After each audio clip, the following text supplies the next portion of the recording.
தீபாவளி ஒரு ஹிந்து ஃபெஸ்டிவல் மட்டும் கிடையாது. சீக்ஸ் அண்ட் ஜெயின்ஸுமே இதை செலிப்ரேட் பண்றாங்க. பட் அதுக்கான ரீசன் தான் ஒவ்வொரு இடத்துலயும் மாறுது. சீக்கிய மதத்தோட 6வது குருவா இருந்தவர் தான் குரு ஹர்கோபிந்த். முகல் எம்பரர் ஜஹாங்கீர் பீரியட்ல ஸ்பெசிஃபிக்கா 1617 அண்ட் 1619க்கு நடுவுல தான் சீக் கம்யூனிட்டியோட இன்ஃப்ளூயன்ஸ் ரைஸ் ஆக ஆரம்பிச்சிச்சு. அப்ப கிரியேட் ஆன பொலிட்டிக்கல் டென்ஷனால எந்த தப்பும் செய்யாத 52 இந்து மதத்தை சேர்ந்த அரசர்களை ஜெயில போட்டாங்க. அப்ப இவங்க கூட சேர்ந்து குரு ஹர்கோபிந்தும் மிஸ்டேக்கன்லி உள்ள போறாரு. தென் குரு ஹர்கோபிந்த் ஒரு சீக்கிய குருன்னு தெரிஞ்சதுக்கு அப்புறம் அவரை ரிலீஸ் பண்ண சொல்லி எம்பரர் ஜஹாங்கீர் ஆர்டர் ரைஸ் பண்றாரு. பட் அதை ரெஃப்யூஸ் பண்ண குரு ஹர்கோபிந்த் தன்னோட சேர்த்து இந்த 52 அரசர்களையும் ரிலீஸ் பண்ணாதான் தானும் வெளியே வருவேன்னு சொல்ல அவரோட விருப்பத்தை ஏத்துக்கிட்ட ஜஹாங்கீரும் எல்லா அரசர்களையுமே ரிலீஸ் பண்றாரு. சோ இவரோட நீதியையும் இரக்கத்தையும் கூட்ட சுதந்திரத்தையும் சிம்பலைஸ் பண்ற விதமா சிக்ஸ் தீபாவளியை செலிப்ரேட் பண்றாங்க. இன்னொரு பக்கம் சமணர்கள். சமண மதத்தோட 24th அண்ட் லாஸ்ட் தீர்த்தங்கரா அப்படின்னு சொல்லப்படுற மகாவீரர் அரச குடும்பத்துல பிறந்து ஆன்மீக ஞானத்தை தேடுறதுக்காக துறவரம் போறாரு.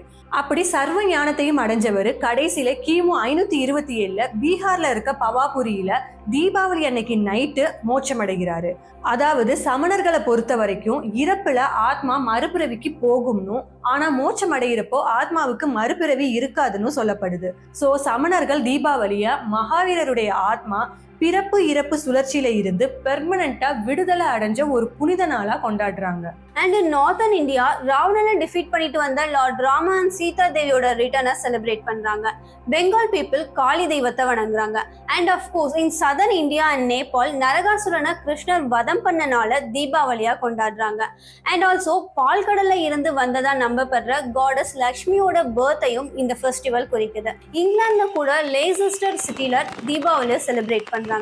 சோ தீபாவளியை உலகம் முழுக்க இருக்க 800 மில்லியனுக்கும் அதிகமான மக்கள் செலிப்ரேட் பண்றாங்க. அண்ட் இது இந்தியாவுக்கு வெளியே ஒரு முக்கியமான கலாச்சார நிகழ்வாகவும் மாறி இருக்கு.